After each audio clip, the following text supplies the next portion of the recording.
네, 은혜를 아는 자가 감사할 수 있다. 은혜를 아는 자가 감사할 수 있다. 이런 제목으로 말씀 나누도록 하겠습니다. 이제 오늘은 베냐민 지파의 땅 분배에 대해서 말씀하고 있습니다. 이제 땅 분배가 쭉 나오는데 이제 요단 동편에 있던 세 지파, 그래서 르벤, 므낫세 반 지파, 갓 지파에 대한 땅 분배가 나오고, 그 다음에 요단 서편에서는 맨 먼저 유다 지파, 그 다음에 요셉 지파, 그래서 에브라임과 므낫세, 이제 이 지파들에 대한 땅 분배가 나오게 되죠. 그 다음에 오늘 본문에 보면 이제 베냐민 지파가 나오는데, 이 베냐민 지파의 땅 그 지역은 여기 오늘 첫 절이죠. 11절에 보면 이렇게 나오죠. 베냐민 자손을 위하여 그들의 가족들의 제비를 뽑았으니 그 제비 뽑은 땅의 경계는 유다 자손과 요셉 자손의 중간이라 그랬습니다. 유다와 요셉의 중간 지역. 그래서 이제 실제 지도를 보게 되면 이 지역이 그렇게 넓은 지역이 아니라는 것을 알 수 있게 됩니다. 그래서 낀 지역입니다. 낀 지역. 어떻게 보면 다른 지파에 비해서는 굉장히 작은 지역이었고요. 베냐민 지파는 수적으로도 그렇게 많지 않았던 것 같아요. 여러분, 베냐민 그러면 야곱의 12아들 중에서 막내 아들입니다. 막내 아들. 12번째. 요셉의 동생이 베냐민 아닙니까? 그래서 좀 작았어요. 작았는데, 땅도 뭐 인원이 많지 않다 보니까 이렇게 넓은 땅을 받지는 못했습니다. 근데 그럼에도 불구하고 이제 이 예언이 이 땅 분배가 이제 모세를 통해 하신 말씀 예언의 성취로 보이는데요. 신명기 33장에 보면 이제 모세가 죽기 전에 12지파를 축복하고 이제 모세도 죽음을 맞이하는데, 그때 베냐민에 대해서 이런 예언의 말씀을 합니다. 신명기 33장 12절을 제가 읽습니다. 베냐민에 대하여는 일러스되 여호와의 사랑을 입은 자는 그 곁에 안전히 살리로다. 여호와께서 그를 날이 마치도록 보호하시고 그를 자기 어깨 사이에 있게 하시리로다. 이런 말씀을 합니다. 그러니까 그의 곁에 안전히 살게 하시리로다. 이런 말씀을 합니다. 여러분, 이 베냐민 지파를 나중에 잘 보시면 이스라엘의 초대 왕이 사울이라는 사람입니다. 사울이 베냐민 지파예요. 그리고 이제 나중에 이스라엘 솔로몬 이후에 북이스라엘과 남유다로 남게 되죠. 이 남유다가 유다 지파하고 베냐민 지파가 하나가 된 나라입니다. 그래서 이 베냐민 지파가 시간이 지나면 지날수록 명문 가문이 돼요. 그래서 여러분, 나중에 우리가 이제 바울 사도가 자기를 베냐민 지파라고 소개하는 거 여러분 기억하시죠? 그래서 이 베냐민 지파가 계속해서 하나님의 보호를 받으면 이 지금 모세를 통해서 하신 말씀처럼 여호와 곁에서 사랑을 받은 자로 살아가게 됩니다. 근데 이 베냐민 지파의 그럼 땅 분배를 보시면 좀 재밌는 부분이 무엇이냐면, 여기 보면 이제 뭐 13절에도 루스라는 베델이 나오잖아요. 이 베델이라는 것이 하나의 굉장히 이스라엘에게서는 역사적으로 신앙의 유적지죠. 그들의 선조였던 야곱이 쫓겨가다가 꿈에서 하늘과 땅의 사닥다리가 이어지면서 하나님이 너를 보호해 줄게 하던 그곳이잖아요. 이 베델이라는 곳이. 그리고 여러분, 맨 오늘 본문의 끝쪽을 보십시오. 28절에 보면 이제 사실 20절까지는 그 경계가 나오는 거고요. 사방 경계가 어떻게 되는지 나오는 거고, 21절부터는 받았던 도시들이 이제 명명되어 나오는데, 28절에 보면 거기 어느 도시가 나오냐면 셀라와 엘랍과 여부스 곧 예루살렘이 나옵니다. 이 예루살렘은 유다 족속에게도 분배되었던 땅이었어요. 근데 이제 이 베냐민에게도 이 여부스 땅이 분배되었다는 것을 알 수 있죠. 그래서 여러분, 실제 이 예루살렘이 이 이스라엘이라는 나라의 신앙 정체성을 유지하는 하나의 도시가 되지 않습니까? 나중에 이제 다윗을 통해서 베냐민 지파가 받은 땅이 사실 보잘것없다고 그래요. 많은 학자들이 이 땅들은 대부분 척박한 땅이다. 여러분 이제 성서지리 답사 같은 데를 나중에 가보시면 알겠지만 예루살렘 그 주변 땅이 그 북이스라엘에 있는 땅보다 훨씬 더 척박하고 광야 땅입니다. 돌밭이고요. 별로 좋지가 않아요. 예루살렘도 나중에 한번 기회가 되면 가보시면 여러분 그냥 돌산입니다. 돌산. 좋은 땅이 아닙니다. 물도 이렇게 구하기가 힘든 땅이에요.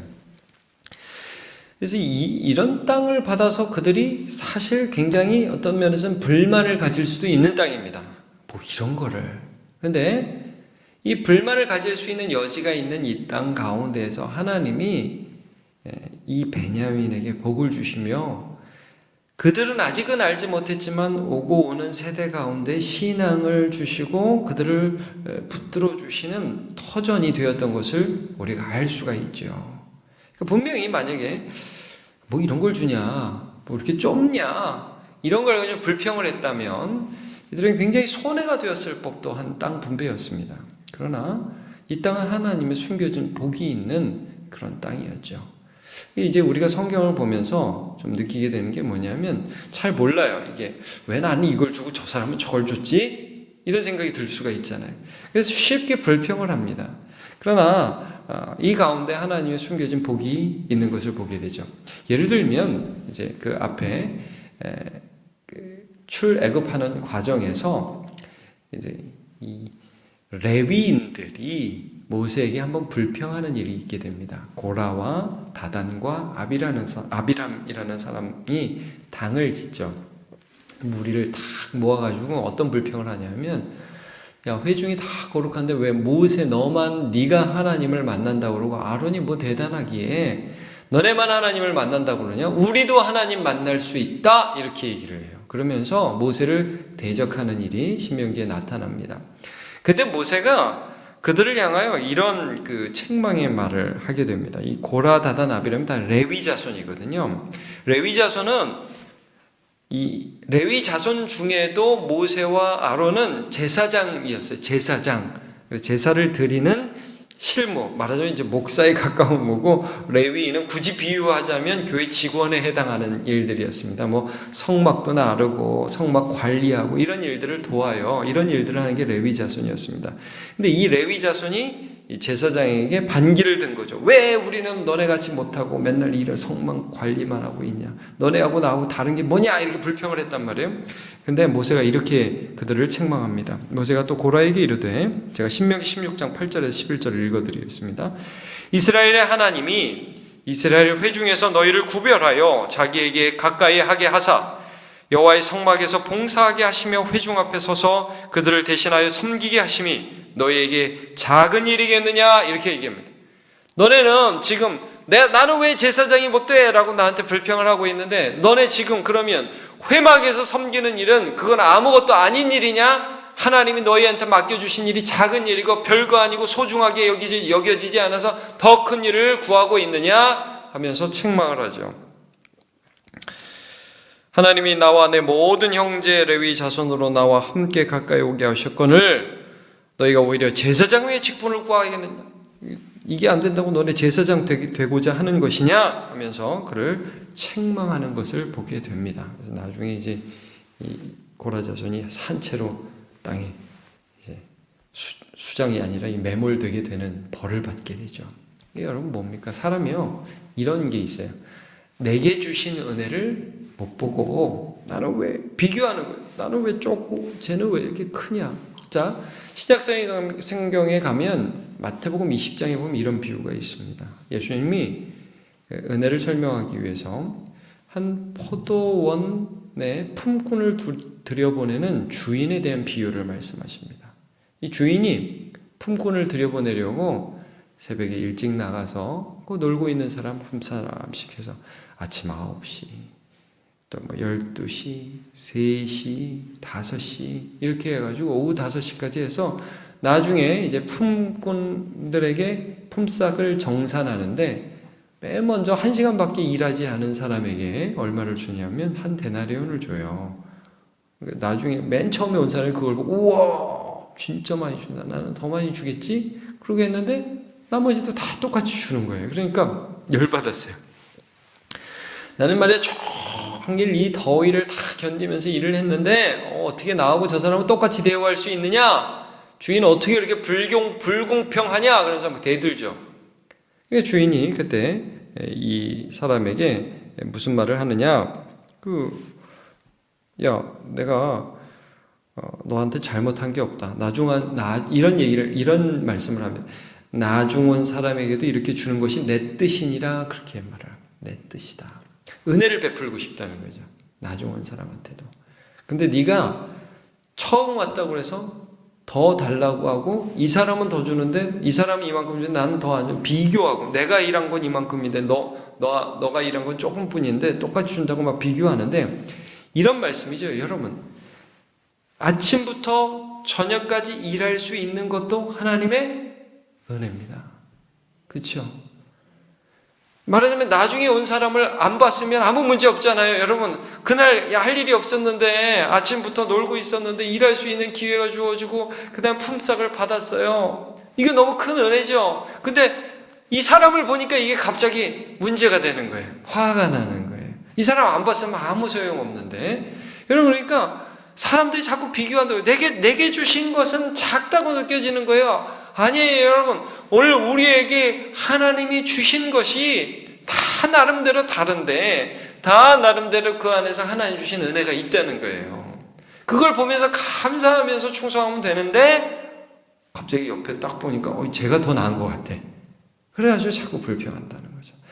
여러분 우리가 보기에 작아 보여도 우리가 생각하기에 별거 아닌 것 같아도 그 안에 숨겨진 하나님의 은혜가 있는 것이죠. 그것을 바라보면서 감사하면서 살아가는 사람들에게 하나님이 더 큰 은혜를 주실 줄로 믿습니다. 아멘. 누가복음 16장 10절에 이런 말씀이 있습니다. 지극히 작은 것에 충성된 자는 큰 것에도 충성되고 지극히 작은 것에 불의한 자는 큰 것에도 불의하니라 말씀을 하고 있습니다. 오늘 우리에게 주신 하나님의 은혜 감사하며 하나님을 찬양하는 인생을 살아가시기를 바랍니다. 기도하겠습니다. 하나님, 오늘 베냐민 지파의 땅 부패를 보았습니다. 그 땅은 매우 작아갔고 그 땅은 아주 강한 지파들 사이에 있었습니다. 야곱의 12아들 중에 막내 아들이었던 베냐민의 지파는 수적으로도 그렇게 많지 않았지만 그러나 그 지파 가운데에 예루살렘도 속해 있었고 베델도 속해 있었습니다. 하나님께서 그들을 신앙의 정체성을 지켜주시는 그런 지파로 삼아주셨고 후에 사울 왕도 나왔고 후에 남유다의 일원이 되었고 후에 바울 사도도 이 지파에서 나오게 되는 것을 보게 됩니다.